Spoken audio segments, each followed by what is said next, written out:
আগস্টের 5 তারিখের পরটা 9 তারিখেই আমরা আন্দোলন করি শাহবাগে। 9 তারিখ থেকে সুসংগঠিত হয়ে আমরা আন্দোলন শুরু করি।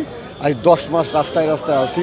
আপনারা জানেন আমরা ইনডোর আউটডোর এবং জেলা পর্যায়ে বিভিন্ন প্রকার মানববন্ধন এবং সভা সেমিনার করে আসছি এবং আমরা কমপক্ষে 20টা স্মারকলিপি দিয়েছি বিভিন্ন মন্ত্রণালয়ে 20টা স্মারকলিপি দিয়েছি। এ পর্যন্ত আমাদের কোনো প্রকার কোনো মন্ত্রণালয় থেকে আমাদের প্রতি কোনো সহৃদয়বান হচ্ছে না এবং আমরা মনে হচ্ছে যে আমরা তাদের কাছে পৌঁছাইতেই পারিনি, আমাদের মেসেজটা তাদের কাছে পৌঁছাইতেই পারিনি।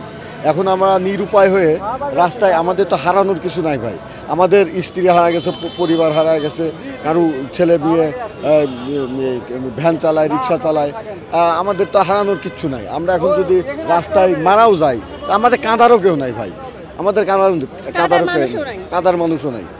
বিকজ আমরা যদি রাস্তায় মারাও যাই তাহলেও আমরা আমাদের দাবি আদায় না হওয়া পর্যন্ত, আমাদের সরকার আমাদের সাথে যোগাযোগ না করা পর্যন্ত আমরা এই রাস্তায় পড়ে থাকবো, রাস্তায় মারা যাবেন। For more updates, follow us on Facebook, subscribe our YouTube channel, get the latest update on www.daily-sun.com.